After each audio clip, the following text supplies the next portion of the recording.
Bienvenidos al módulo 2 de este curso de actualización de la EPOC. En el módulo 1 revisamos historia y definiciones clave. Ahora iniciaremos el segundo módulo hablando de la epidemiología y factores de riesgo asociados. Conocer la epidemiología no es solo saber datos, es entender el impacto real de esta enfermedad en la salud pública, es identificar poblaciones con mayor vulnerabilidad y es ante todo reconocer oportunidades de intervención oportuna. La EPOC no es un evento aislado, es el resultado de exposiciones acumuladas, condiciones biológicas individuales y circunstancias sociales y ambientales que actúan a lo largo de la vida del paciente. Por ello, en este módulo revisaremos datos globales, la situación actual en Latinoamérica y por supuesto en Colombia. Analizaremos también los factores de riesgo. El objetivo es que al finalizar esta sección ustedes puedan analizar los datos con un enfoque analítico, identificar personas con mayor riesgo y entender que el EPOC es una enfermedad con determinantes multifactoriales. La prevalencia del EPOC es variable. A nivel mundial se estima una prevalencia de 10.6%, es decir, que una de cada 10 personas en el mundo vive con EPOC. En Sudamérica, la prevalencia oscila entre 6 y 15%. Esta variación se explica por diferencias culturales, ambientales e individuales. En América Latina se han realizado estudios poblacionales para determinar la prevalencia de la EPOC. Uno de los más importantes es el estudio Platino. Este estudio incluyó países como México, Brasil, Uruguay,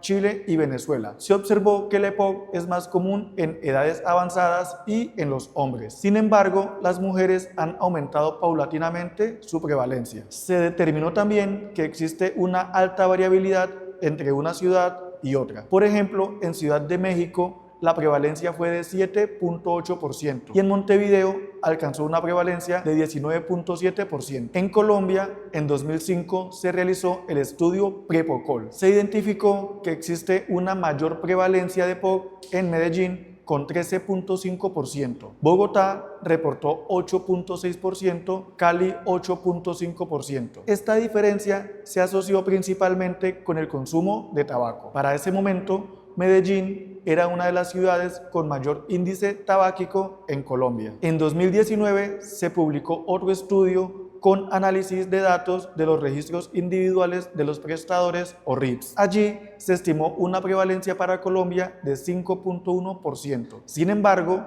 no se considera que exista una reducción de la EPOC. Posiblemente sea un reporte deficiente o diferencias en la codificación del CIE-10. Ahora revisaremos los factores de riesgo asociados con el desarrollo de la EPOC. Podemos organizarlos en varias categorías: ambientales, genéticos, infecciosos y asma o hiperreactividad bronquial. Iniciemos con los factores ambientales. El cigarrillo es el factor de riesgo más importante. Existe una relación directa entre la cantidad de cigarrillos, los años de exposición y el riesgo de desarrollar EPOC. El índice tabáquico se calcula de la siguiente forma: el número de cigarrillos por día multiplicado por el número de años fumado. El resultado se divide entre 20. Un valor de 10 a 20 me indica un riesgo intermedio de EPOC y un valor por encima de 20 indica alto riesgo de EPOC. Adicional al cigarrillo, en el medio sociocultural actual hay un factor de riesgo ambiental importante como lo es la biomasa. Se refiere al humo generado por combustión de madera, carbón u otros residuos orgánicos. Es usual en viviendas donde se cocina o calienta con estos materiales. También debemos considerar la contaminación ambiental. También existe la exposición laboral a partículas, polvo, vapores o gases. En este último punto hay sustancias que se han asociado con la EPOC como lo es el amonio, el glutaraldehído, entre otros compuestos. En cuanto a los factores genéticos, el más relevante es la mutación del gen SERPINA1, que está ubicado en el cromosoma número 4. Esta mutación genera el déficit de alfa-1 antitripsina. Esta es una condición hereditaria de tipo recesivo y usualmente está subdiagnosticada. Puede afectar diferentes órganos como el pulmón, el hígado y en algunos casos la piel. De los pacientes con esta condición, 6 de cada 10 desarrollan enfisema en edades tempranas. Es una condición clínica rara que afecta a 1 de cada 5.000 individuos. No tiene diferencia significativa de entre hombres o mujeres. La alfa-1 antitripsina se produce principalmente en el hígado. Su función es inhibir la elastasa liberada por neutrófilos. De esta forma, mantiene el tejido pulmonar y hepático durante la inflamación. También se han caracterizado otros factores moleculares. Por mencionar algunos, tenemos variaciones en el factor del crecimiento transformante beta-1,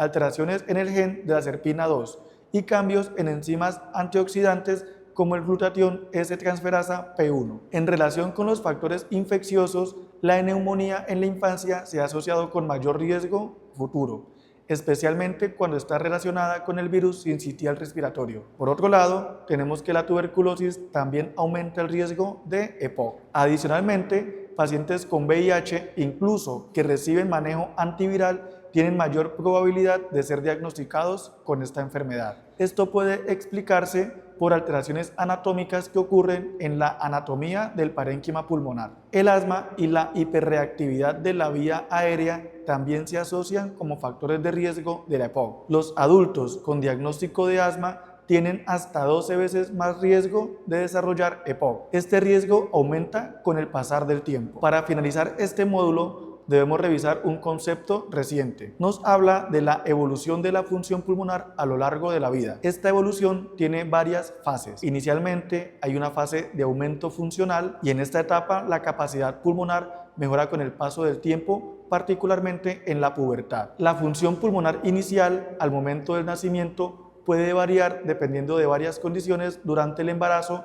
que pueden limitar el desarrollo del pulmón fetal. Alcanza su punto máximo entre los 20 y 25 años, pero suele ocurrir antes en las mujeres. Luego existe una fase estable de corta duración y finalmente una fase de disminución asociada con el envejecimiento fisiológico. Factores genéticos y ambientales también pueden alterar cualquiera de estas fases. Esto genera modelos de cambio biológico evolutivo con un impacto clínico relevante. Durante muchos años se consideró que la EPOC era consecuencia de la pérdida acelerada de la función pulmonar en fumadores susceptibles. Sin embargo, este concepto es parcial de acuerdo a investigaciones recientes. Lo anterior se fundamenta porque cerca de 30% de los pacientes con EPOC nunca han fumado. Por lo tanto, se debe tener en cuenta que existen más factores de riesgo. Además, no todos los pacientes con EPOC tienen una pérdida acelerada de la función pulmonar. Solo en la mitad de los pacientes se evidencia esta disminución rápida. La otra mitad de los pacientes